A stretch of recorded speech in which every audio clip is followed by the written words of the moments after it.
happy today to welcome back two amazingly creative people who had so much to do with our school and the creation of our school and the creation of what we now call our home, and the place where so many of us come every day to learn and to grow as young people. Today we've got these wonderful people back to tell us how they actually came to be a part of this school, a part of the creation of this school. And those amazing people are Lloyd Kellerman, artist and creator of the incredible mural we have at the front of our school, and our architect Di Jones, who created the Kelly Street building and all that we have here on this campus.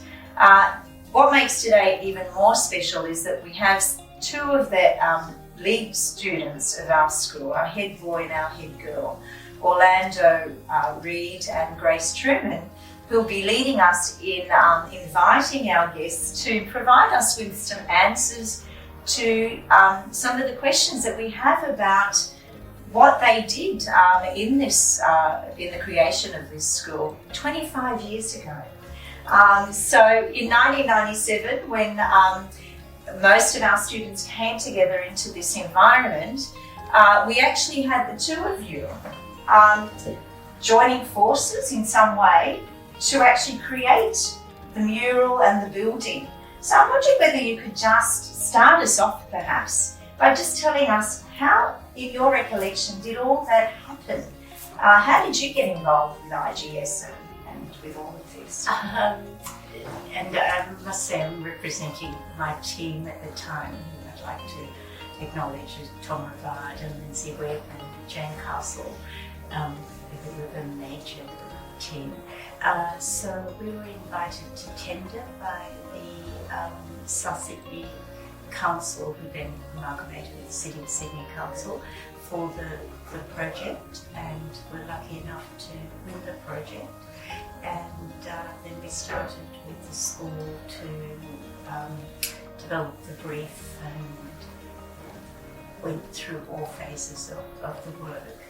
And of course, all of us were very interested in integrating public art into the fabric of the building in whatever way we could. And we had the perfect opportunity on the front wall, really, to do that because of the position of the wall, and we were going to have a blank face, which we didn't want to have. And also it's about that issue about giving back to the surrounding area, which was quite different in those days, because the school was being put into probably a neighbourhood that may not have been as welcoming as it is now.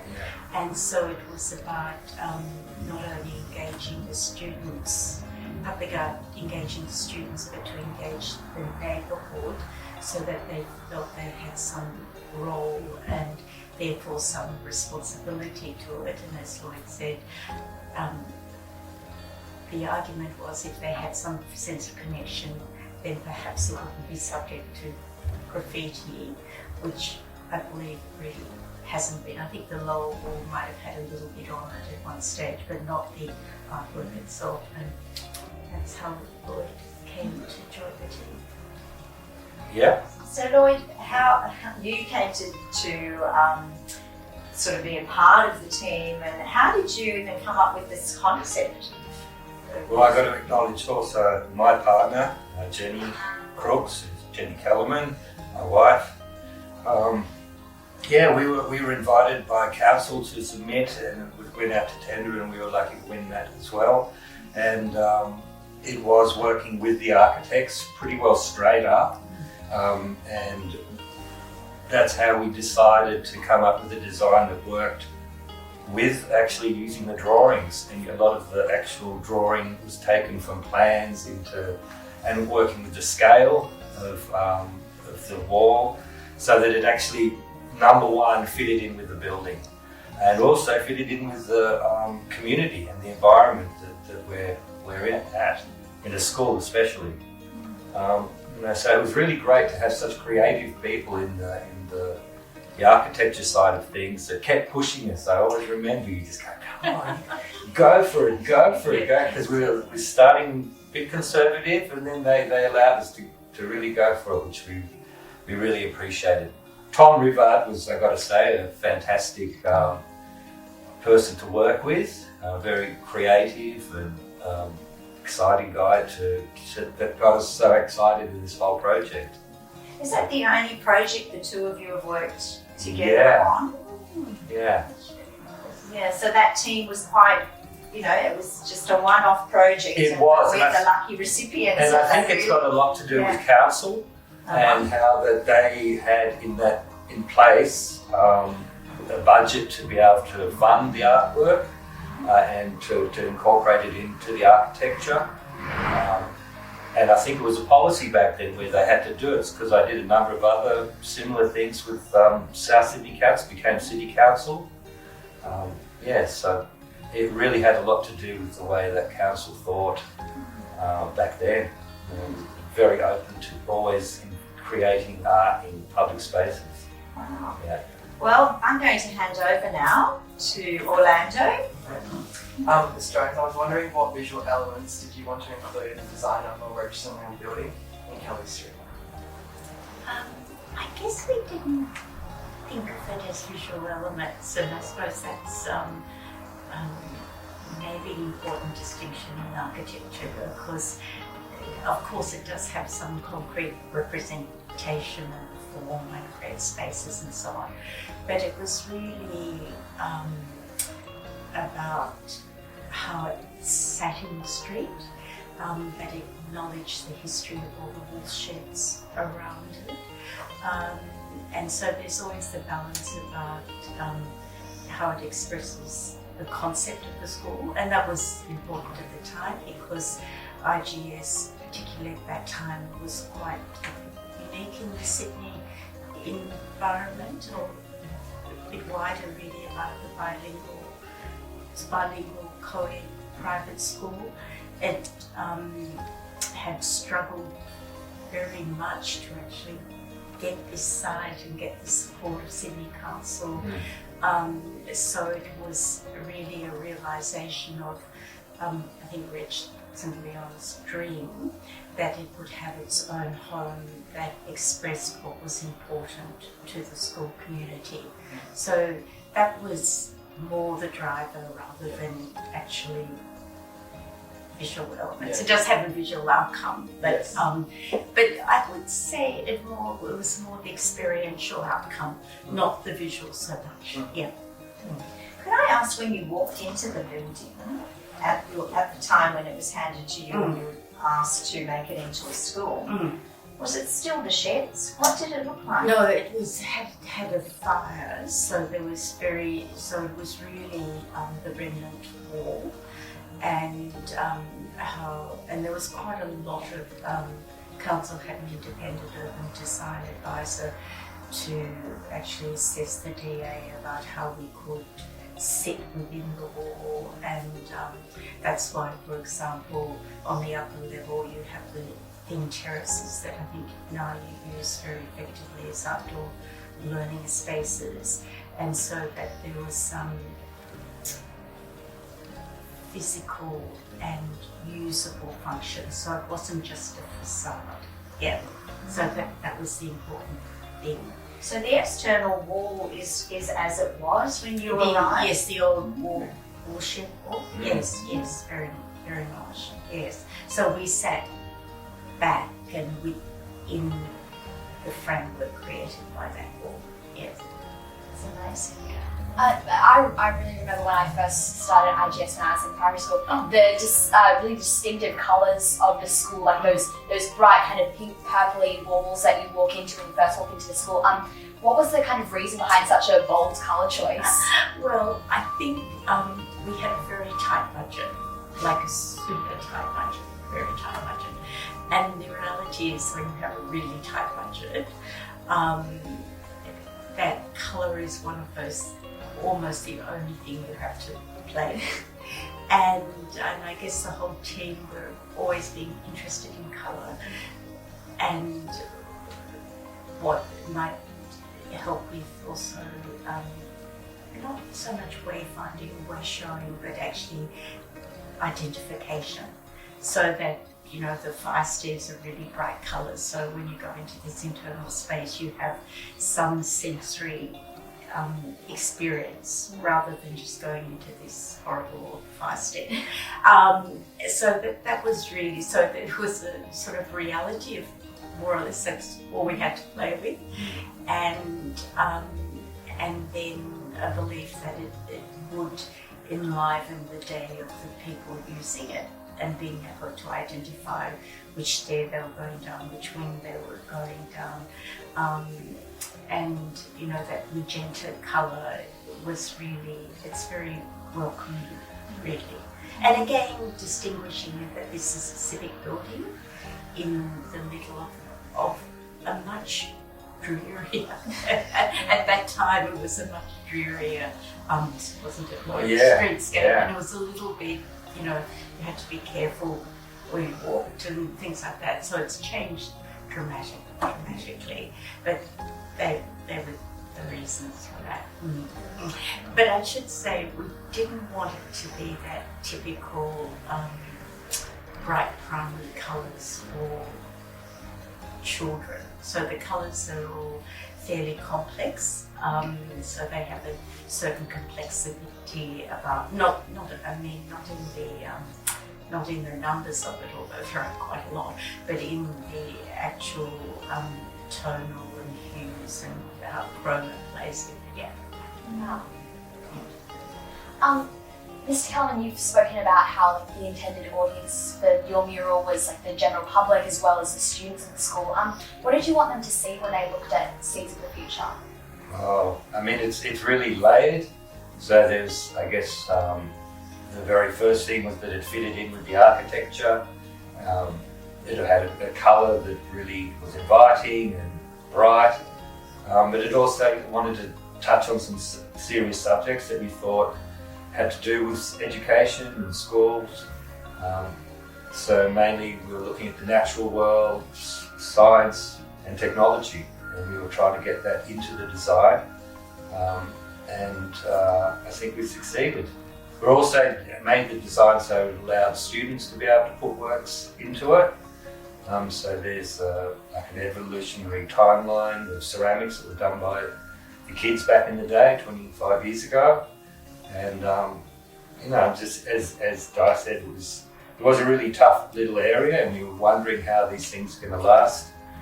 Being open in the public, it's all there and nothing's been touched, and it's very pleasing, which is a way of showing that it was accepted by the community. So that was great. And I think other than the things of science and technology, it was about the human reaction, interaction with that, which is why there are those little touches like the Le Corbusier man. It's pity he was such a misogynist, but in retrospect, but so the cutout in the plaque, and then the little figure landed in the hall. So it was really about how people interact. Absolutely. With it. Yeah. Oh, yes. Can you tell us a little bit more about that? Because we didn't know that. Oh, yes. Yeah, So tell us a bit in more. the panel, which I think might need a bit of cleaning, but the front panel, as you come in, there's a silhouette of and so then that piece of brass was actually inset into the floor of the lift. So you could, hopefully students might see, oh, it's cut out, and then discover it was in the floor of the lift. And what did that man, that person... It's a Le Corbusier's modular man, which was a scaling icon, if you like. But really, it was a sort of well-known icon for the human and the human body. So it was really that everything has to be about the people. And so again, while we had a very tight site, a very full program, so it's how you fitted it in, there were hopefully and that was probably a lesson to take from Wool Sheds, which I know was one of the questions you were interested in, is that they have a sort of generosity of scale ability to adapt long term. So we wanted the fabric of this building to have that same longevity, that same generosity and longevity, which allows people, you know, if somebody's an introvert, if someone's an extrovert, they can find a place in somewhere in the space that's special to them. So I think that was important. Yes. And just talking to the two of you and getting your perspective as the creators of incredible pieces of where we are, really adds a dimension to it. And I know when I'm talking to staff and students as part of this, next 5-year strategic plan, where we're focusing in on students thriving and flourishing, I'll actually be starting with them, looking at, observing, building and the mural, and saying, what do you see? And I'll be interested to see who comes up with any aspects, the little man or any of that. But I wanted, Lloyd, you mentioned to us outside that there's even a piece of the sculpture that is now in space. I wonder who will see that, or the gun. That's right. Could you mention some of those little particulars? Because I'm very keen to know whether any of those little bits and pieces will be identified. Well, it works on, again, it's on a number of levels. You can see it as pure design, or you can see that it actually is referencing quite a historic piece that it was, that the one you were talking about, the circular shape on the top left, is attached to a probe that's been sent out to space. It was launched in 1977. It's now 22 billion kilometres from Earth. It was a pet project of Carl Sagan. It was a big inspiration behind some of the design work, and so that if you actually look at it, it's exactly what's on the side, and it's on the side of this probe that gives information of where Earth is. It's actually a record, so the record contains photographs, sounds, 50 languages, so that if you actually find out what that is, you look at it and go, oh, that's what that is, and then you go further into, well, what is that? And you can download the record. It's incredible, and it's a way of how, and it'd be an interesting thing to put to students, like, what would you put out there? How would you describe it? What would you put on this record? So back in 77, as Carl Sagan and a team of people came up with what they decided would be going on this, and that's what that design is. But then it's also, so someone that doesn't know that, it's a circular shape, and we turn that into, like, has a glow coming out of it. So it could also be a planet. But then it's got a line around it, so it also could be some kind of gravity line, or it's open to interpretation. But it really, that was what the actual design is. It is from the Voyager golden disc, golden records. And it's out there right now. It's incredible. I think it stops transmitting in about 2 years, so it's still transmitting. And it's out of the solar system. It is pretty amazing. And when you go into it, it's just incredible. And tell us the story how you even thought about incorporating that into... Well, I grew up, I love science, and Carl Sagan was one of the first people to bring science to the masses through programs, and he had a show called Cosmos, which was redone by Neil deGrasse Tyson, but he was the original person that brought it to the masses and made science just so accessible and exciting, and I'm sure, influenced a lot of people in their futures and how they looked at the world. And unfortunately, he died just the year that we were designing and thinking, so it was almost like a respect, because I had a circular shape. And I went, well, what can we do with this circular shape? I'm going to do this. So we discussed it with the students too. So a lot of students came into the studio.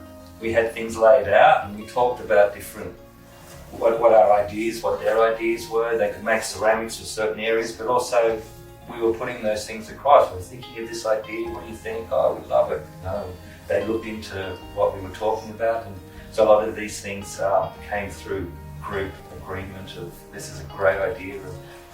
even if people don't know what it is, when they do, it's sort of like a surprise, a nice surprise. So do you remember what you actually said to the students when you actually charged them with the opportunity to create? Do you remember what that was all about? Well, we already had the title Seeds of the Future, so that really opened up a lot of things for people to how they're going to take that on. Because it's the symbol of the seed can be taken in so many different ways, especially with the school and education, growth, potential, all of those kinds of things. And then we also looked at, they would say we were looking at science, technology, nature, and back in the day there was a lot, and it still is, concern about how the environment and all these things are interacting, and also it was a little bit of a concern that a lot of people didn't know much about science and technology, and yet the whole world was going that direction. So it was just a great opportunity to bring this up and to get people's ideas and thoughts on it. So they'd express it. It was mainly in ceramics, and they did that beautiful evolution of man and technology in ceramics, and that's that timeline that you see floating through the actual design. I can't help asking, because a student in my Year 9 Maths class brought this to my attention. The gun. Yeah. You must tell us how that gun Yeah. has ended up, because I couldn't even find it. Well, that was the whole idea. It's part of a mass of a history of technology, and it's just a small part, but it was an important part, that we thought, well, just because it has association to violence and some negativity, that it still has its place in the history of technology, and the student made it. That was their idea of, look, guns were in a way that changed a lot of societies. Peoples with guns were able to move earlier cultures out because they had the gun, and disease and other things. But so that's why it was included. It's only very small, and it's actually strategically placed with hammers and other tools. So it kind of looks like a hammer, and you can't. But if you do see it, then it will make you think about that. That it is a gun, and it has a ton of violence to it, I guess. Yeah. I was just going to ask about how you play with scale, because you do have such incredible details, like those tiles and also like the marbles and the shells, and then you've also got the large design. Can you talk a little bit about? Well, that was all about how a person approaches the artwork, so that at a distance it's got to work in a certain way, that you understand it, and so that was all about working with the scale of the building. But also when you get up close, when you're a few feet, you want to be able to see. You don't want to just be overwhelmed by the scale, so we go down into a scale that's, is very approachable when you're close. So we got things right into little spiral shells and marbles, and it depends how much you want. The more you look, the more you see, and that was what we were always after. It was the massive thing, but then just keep looking, and there'll be things in that and that and that. It's like a vector kind of just keeps going in. And it's about how much you want to look. And we were always aware of that. If someone wants to just look at it quickly, you get that. You want to keep looking, you get more and more and more. So we've asked a lot of questions about, seeing things, and I guess that's the first part of the brief that I'll be giving, the staff and the students I'll be talking to about the next 5 years. So let's now go into the area of thinking. So over to you, Ananda. Well, so in 1997, I just moved into the building you designed on the historical side of the Darwin Getty bookstore in Kelly Street, Ultimo. Your spectacular and colourful design reflects the school's inner city Sydney location, incorporating the building's historic facade with modern aesthetics. What sort of historical elements did you include in your design, or who did you consider to be the beneficiaries?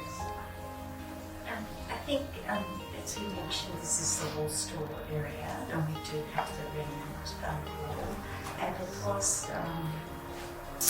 about the longevity of that form of construction, generous spaces, long-term adaptability, sort of clarity, if you like. And so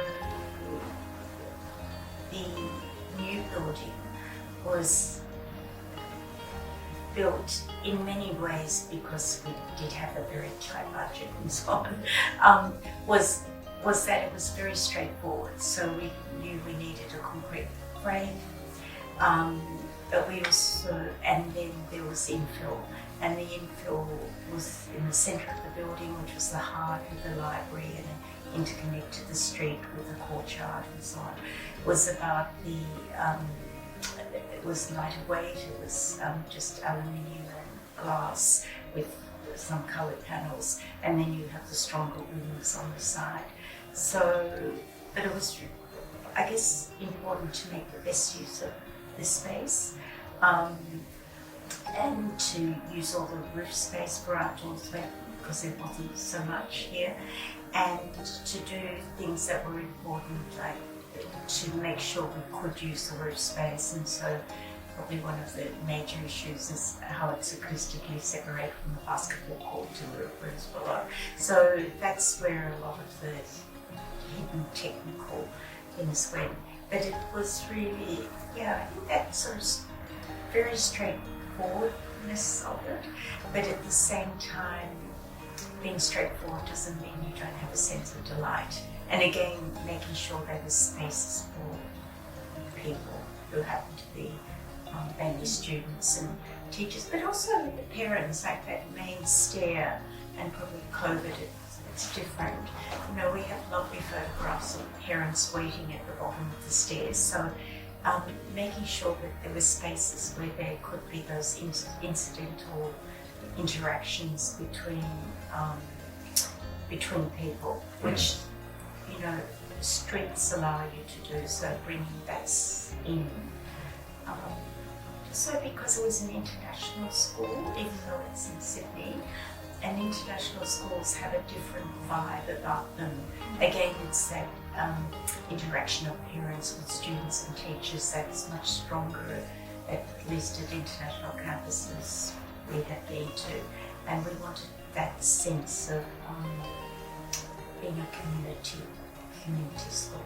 And I guess with the overlap of spaces, something that I've noticed at this school is the mixture of different year groups, like the primary school and the high school. It's all really interconnected across the school. Yes, So- and we also believe very firmly, we don't have empirical evidence, but is about the importance of the diagonal. So when you've got quite a constricted site like this and you need to go up, diagonal views are really important. So I was explaining to Shauna about how important it was those open verandas that are on the upper levels where the science labs were, that you could actually look across and down and then look back and up. So that was part of the thinking as well. Mr. Kellerman, I want to ask what the original brief for the mural was and how you went about realising that in the design and construction. I mean, it was just this massive wall that, like, I think it's the back of the auditorium. Yes, it is. It's the back of the Yes. hall. Yeah, I actually remember when we were drawing it up that we used the actual auditorium wall on the other side as where we projected it and drew it all out. Yeah, and then we moved it around and filled it in with tiles on the other side to make the mural. But the brief really was to work with the architecture, to be conscious that it's a school and that what kids are going to want to see up there. So not only the information, but the colour, the energy, and for the school to take it pride in that kind of image. So it was more abstracted to allow. So that it wasn't so specific, because I actually looked at a couple of other grammar schools, international grammar schools around the world, and they had like Big Horse was one, and so we didn't go that way. It was more like, let's make this open to interpretation, and it also just really worked well with the building, that kind of design. That was a lot when we were talking with the architects going down that road. The council basically was great in allowing us just to go off and work with the architects and trusting us. And so it was all just between us and the school is what that final design was going to be. And is that why you wanted to have the student collaboration in there, so they felt like they could take Absolutely. more pride in the mural that they Exactly, that was there? yeah. And also to see the construction of the whole thing, so that it wasn't just about the detail, it was about how this whole thing happened and how you make something like this in case, hey, you may want to make one yourself one day. Yeah. So there was no secrets in that this is this suit. It's just a lot of work, basically. And you mentioned you had a very tight deadline It was as a well. very tight, it was the same as Di. We, tight budget, tight deadline. What can you do for, But of course, you grab that opportunity and you work within those parameters. And sometimes it's a good thing. It really makes you have to come up with things that if you had endless time and endless money, you don't always get the same result. I actually was quite happy being pressured. Yeah, it was like, let's go, here we go. And did the design evolve with what the students created as their ceramics? Because that evolutionary timeline, you kind of couldn't preempt what the students No, that's right. constructed. That's right, and that was a tricky one. Yeah. So there was, we used all their work, but we had to just make a few ourselves to do some kind of link, some kind of flow, had an organic flow to it and made sense.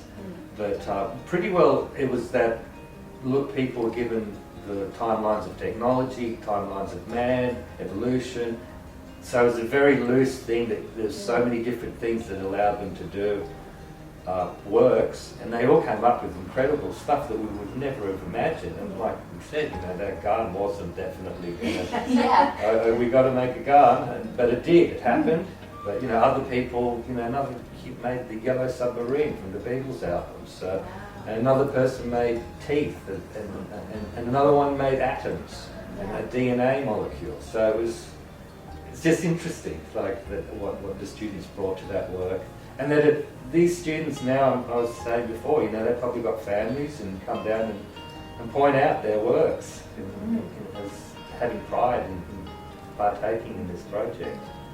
And I think, Lloyd, wasn't it also because, not everything everyone makes is perfect or beautiful by itself.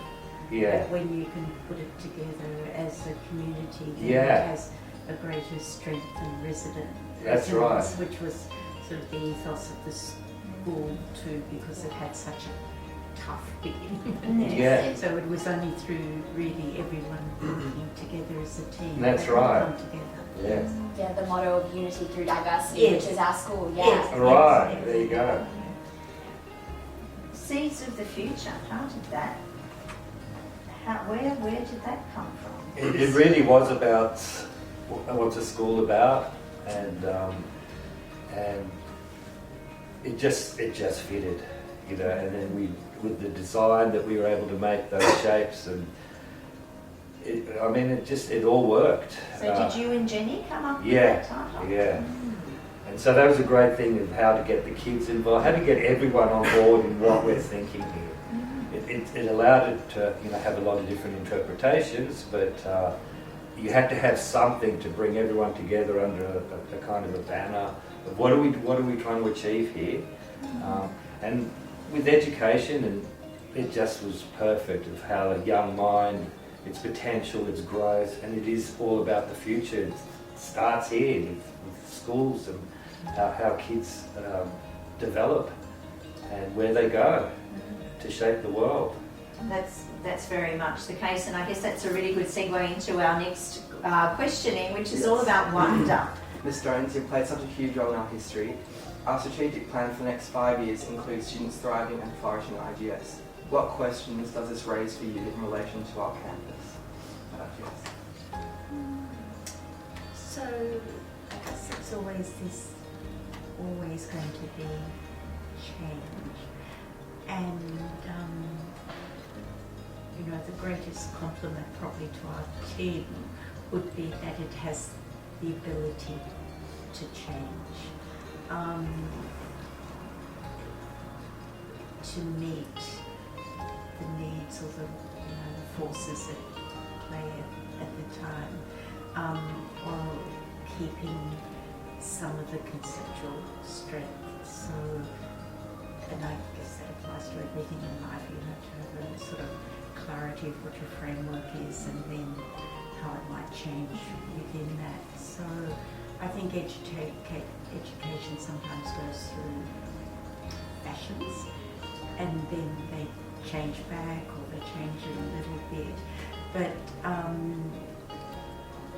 and I think we always, so that's why there's a concrete frame on the outside and the inside it's lightweight, and so there's the ability to move things around. But it was that connection always to light and being able to have middle distance and long distance views, I think. And maybe that's, you know, you could use that as a metaphor for what you're looking at in education anyway. So. Well, you've talked a lot about longevity, Ms. Jones. What aspects of the school do you think best embody the IGES aspiration of sustainable futures? Or that very thing that you can adapt. The kind of the natural lighting as well, like you were saying. Natural light and connection. And there's a lovely definition we use as sustainability. It comes from the architectural theorist Catherine Ingraham, and she talks about what an architect can do in terms of sustainability. And one of those is building within the historic continuum, that you realise you're only part of a continuum all the time. And then that you have connection to the biological processes, which is light, air, greenery, so on. And then, which is a very nice way to put it, I think, about spaces where people can live and work and learn cooperatively as well as competitively. So I guess that would be our aspiration. Yeah. That could be fulfilled. And also like the space that we have, which is the courtyard, and that space that does feel kind of the centre part of our school. Yes, that's kept free and open and open to everyone. Yes. And Mr. Kellerman, I wondered how you hope our current and future students will be inspired by the mural. Which is a big question, I know. It's you got to ask them. I guess it is like what I was alluding to before of the themes that we were covering in that mosaic, and especially I keep coming back to science. I mean, it's a big thing in my life, technology, nature, and all of that. But and as I said, the Carl Sagan inspiration, how he looked at science as not just a body of knowledge, but a way of thinking. And that way of thinking is to ask skeptical questioning.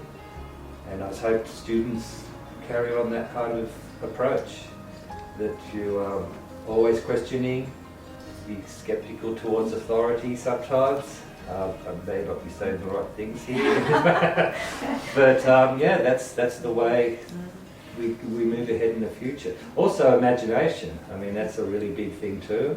And that little sculpture that you saw of the Einstein flying as a superhero was kind of playing on his little statement of imagination is more important than knowledge. So these kinds of things, it's up to the student. Like if they go into the golden disc on the probe, what they get from that.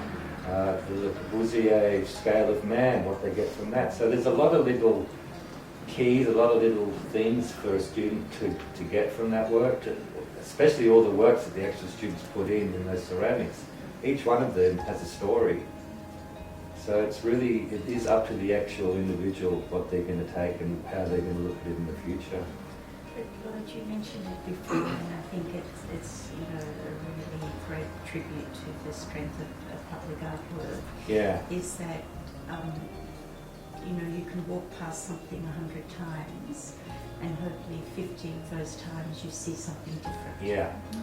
And you see something new, or you look at it with fresh eyes. Yeah. So I think that's a really pretty good thing, that there's always a surprise. Absolutely. Yeah. We did one of our very earliest ones was a massive community mosaic down on Bondi Beach, and unfortunately it just came down last year, but it was there for 30 something years with ocean hitting. But it was where you learnt a lot about the more you look, the more you see, the more detail to make it exciting all the time, because it's in a very public place and you don't want it to get boring. And actually we found with what they've done with murals and stuff, that they tend to get a little bit boring because they don't allow that inner thing to happen. Also playing with texture and scale and light that the mosaic was able to take on. So it is just makes it more exciting, fresh, and allows you to have, the more you look, the more you see. You both worked on this project 25 years ago. And I can't help wonder, here we are 25 years down the track, lots of children have come and gone through this school, and you've had a huge impact on them, whether you know that or not. But I'd like to thank you on behalf of everyone who's been through this building and walked past that mural over the last 25 years. And it's not just the children of this school, it's people who are in this area. The impact that you have as artists, creators, can't be underestimated. And I guess I'm very interested in just hearing from you. 25 years ago, you obviously had particular thoughts about how you would, come to create what you've created. We're 25 years down the track now. Would you have done it differently? What would be the greatest? Because I'm looking at students of the future. What kinds of things should we be thinking about now? I mean, I'm so grateful to hear that and to have buildings and artworks that actually do anchor us into our history and into really important messages that we should take with us into the future. I'm just wondering, to hear from you now. 25 years down the track, if you were asked to do this project now, what would it be like? Would it be any different? Would it be any different, or would it be a similar thing? Because you've touched on the core elements, I believe, of what we're educating our children to be. I'm just wondering, how has the world has changed, and we do need to be so ready for that change. Perhaps we leave you with that thought, and maybe we don't have an answer to that. I mean, if I could say something, I think there's something about the design school that is there's so many multifunctional spaces. I mean, like the auditorium, which also acts as a sports place, the upstairs courtyard, our rooftop garden, which is so versatile. I mean, I think it kind of future-proofed things in a lot of ways, and how the artwork can be interpreted in so many different ways. I think the only thing might be, but I think it was a special thing, whether this central area might have been able to have more connection between the levels. But I think we always have that in mind, but it was just a limit on space. So probably it's a question back to you as a school, whether it has provided you with enough flexibility to be able to adapt and change, and maybe even change back. That's always, I think, an interesting question. And I think the environment, I think you're quite right, Diane, because I think as the years go by, we have different influences on us as educators, as architects, as artists. And it would be an interesting thing, I guess, to delve into, to see if the experiment was now done in a different mindset. I mean, we have got very different things that affect our ways of thinking in today's day. 25 years down the track, I mean, I think 25 years ago I was only getting my first computer. Yeah, well, that's right. I think that's why technology was... And in a way, we were looking at the future back then. Yeah. We weren't speaking of that moment, we were looking into the future. So in a way, we were hoping that the design and ideas wouldn't date, and that they'd actually almost in some ways predict some things. That's the world we still live in. Yeah. And it actually surprised. I'm very pleased that it doesn't feel like it's dated, because you can have designs that do that and concepts that do that. But I think covering those big subjects, they're ongoing. and that was the idea in the design, that it would last the ages, that people would take something, even though, like you said, back then it was just getting computers. Now everyone has computers, but those references are there in the work. So yeah, I think we succeeded in being able to actually have something that goes into the future, wasn't just of this day. I agree with you, and I think that your concept of creating a school where every child would find a place to feel comfortable, to feel in, as they describe as they graduate, like they're leaving their home, has actually been very successful because your design has allowed them to find that little space and to very much feel accepted. And I love what you've said about the facade of the school and keeping the, you know, the advertising of the wool. We never would have connected that, you know, to the longevity, and I think that's just you know, such a wonderful thing that you've highlighted for us, and we'll take into our thinking for the future.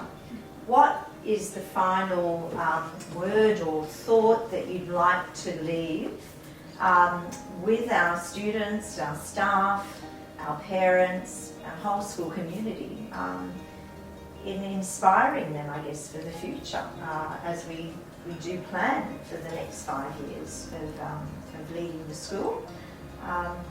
Believe in yourself and never give up, and educate, continually educate yourself, no matter how. Just if you need to learn, if you want to make something, how is it made, and then learn how to make it. And if like I said, if you volunteer to learn that skill, that's the way of learning. You don't have to go off and do a course of tech to learn how to weld or to learn how to tile or do all those things. I just put it all together. So like I said, my very first one was in the pavilion, and I was down at Bondi going, look at Bondi Beach. This is Aboriginal. And I was thinking of the history, because everywhere I went it was about history, environment, where has this space come from? There was nothing, there was carvings, but nothing really about Aboriginal art. And I always thought, mosaics, their art is mosaics, these dots and solid colours. But of course I'm not Aboriginal, so you're talking with a culture that, but it just so happened there was an exhibition happening in the pavilion, and Northern Territory Aboriginals came down to show his work. I met him, Terry Yumbalul. I expressed, look, I'm doing these mosaics, you do these incredible designs, hey, why don't we work together? I'll turn it into a mosaic, your beautiful design, we'll work together. And he actually learned how to do mosaics from working with me. We got that floor down, and it was like the first Indigenous mosaic. And we virtually got nothing for it, but it was the energy of, like, what an exciting project that I could work with this man, that I was giving his blessing, and that he went off and started doing mosaics, and we're still friends. Wow. You know? So what I'm hearing is you've never really been taught. Self-taught, You've been self-taught. in a way. Yeah. I did go, it was funny, I did go and do a tiling course, just because there's my dad on my shoulder, say, hey, look, you might not always get art projects and the dream projects, you might just have to do kitchens and bathrooms and that. So I did that. So I got my, and I did have to do that sometimes. There was little times where it wasn't all just what I wanted to do. I had to pay the bills. So, but that was always an inspiration, knowing, well, it's all, like, you know, there's a stage where I was a cleaner, just to make money, and I was a cleaner in IKEA, just mopping the floors. And the manager would walk in, and I'd say, hey, look, you know, you've got a space there, a floor where you're showing furniture. How about I do a mosaic on the floor there? For nothing, I'll just do it. And just put my little name there and say who did the mosaic. He goes, yeah, that's a great idea. And I did it, and they loved it, and then people started ringing up, and I was getting jobs for bathrooms and kitchens and from that floor. And then I ended up doing his house. So and this is from just being on mopping. So everyone walking past you going, oh, he's just mopping. You know, and how I looked at mopping too was like, this is exercise.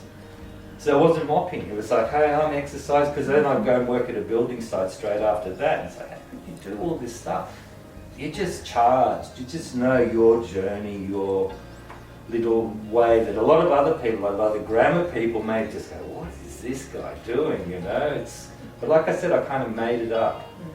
And was very lucky with timing of the way the world was, like the way the council suddenly went, look, it's important to put an artwork on a building. You know, we're going to support that. We're going to put you together with an architect. Like that opportunity would have never come. So it's just interesting how what life throws up to you and taking those opportunities. We're very happy to hear that people have enjoyed sort of using the building, living in the building, and they feel some sort of emotional connection to it. I think that's a really very honoured to feel that. And I do think from architecture's point of view, if I speak as an architect, I would hope that the students take with them that understanding the importance of their environment in their future lives and what that means both to their sense of well-being and their cognitive abilities and so on, and that they can engender a greater sense of collective responsibility to our whole environment and to a certain commitment to quality, and trying to make the most of what you have and not accepting that you need to have a poor quality environment, I think. And that it is also not just for yourself, it's really for the collective. I think that's a really important sense. Yeah. Such an important message, and I guess we've just been talking prior to our discussions about respect and how respect has taken on a very different meaning or a lack of meaning in today's environment, and I guess that's a big change that has occurred over the last 25 years since the school and the mural were created. I'd like to finish there, but I don't want to, because we've had such an amazing opportunity to hear from both of you. Is there anything else that you'd like to leave with us before I farewell everyone and say my last thank you and I move on? Is there anything else that you just would like to say or share with all of us as we are planning for the future? Because who would have thought 25 years ago we would have found you both and brought you back together? Very kind of you. Yeah. Catch up really Yeah, catch up with Lloyd and to hear. And then we've kind of followed our passions all this time, and that's what our life's about. And sticking to it no matter what, and never giving up. And it's, I mean, we're just lucky to have found that. And I think that's the biggest thing, to find what is your passion is very important, and to spend time looking. And from what I've heard, there are challenges on the way, but you've pursued that. Absolutely. passion. If you are passionate about something, nothing can stop you. That's the driving force. Yeah. And in architecture, that would be the same. Any child who's thinking about going into architecture or being an artist and pursuing that passion, no reservation, just go ahead and follow your dreams is what you're both saying to them today. And I think you've got to be flexible. That's a big one too. So I remember I actually studied photography. That was my thing. But I went the way I needed to have an exciting life and to actually connect with society, with what I'm doing. And that's why I said in a way it was made up, a lot of the things I did, because it wasn't the atypical, I'm going to be a painter and show in galleries, and it just took this different journey, and I was just very lucky. It was all about timing too. Look, I can't thank you both enough, because what I've strongly received from both of you today is that imperative to give back to community. And I've heard that from both of you, and I just want to say thank you. Thank From you. all of us, Yes. all of Thank the you. years, all the students and everyone all of the staff, parents, everyone who's enjoyed these beautiful school spaces, thanks to you, Di. Thanks to the beautiful mural that you've created, which is such an inspiration. Thank you for taking the time to be with us.